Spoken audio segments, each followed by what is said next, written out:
All right, this says let f be a function, or the function with derivative given by f prime equals x squared minus 2 over x. Which of the following is f decreasing? So once again, we convert language like decreasing to mean that our derivative is negative. And this is the derivative, so I don't have to take a derivative. This is it. So I want my critical points.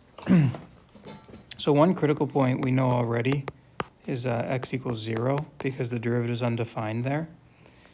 We can just tell because you'd be dividing by 0 if you plugged it in. The other one we have to find by setting it equal to 0, right? So critical points can occur when the derivative is undefined or equal to 0.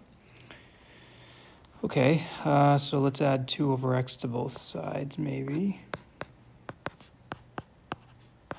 Okay, now what? We can multiply through by x. We can multiply both sides through by x.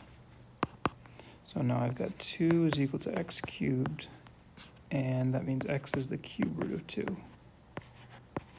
So my critical points are 0 and the cube root of 2. And so now I go and try to summarize what's going on here with an f prime number line. So 0 and the cube root of 2. All right, so now we got to plug some numbers into the derivative here. And again, the derivative representation would be x squared minus 2 over x. So the cube root of 2,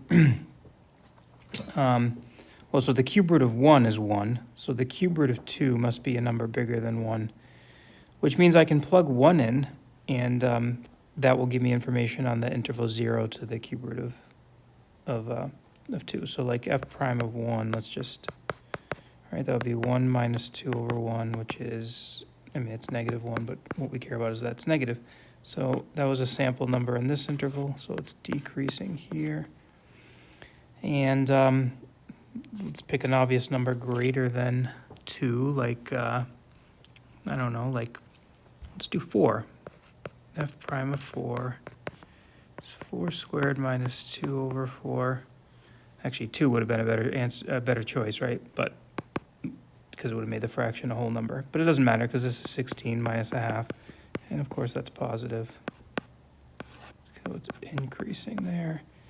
And if you plug in like negative 1, we get negative 1 squared minus 2 over negative 1. So that's 1 plus 2, which is 3. So increasing. All right, and so let's go. What do we want? We want to know when it's decreasing. So 0 to the cube root of 2, and that is answer choice D.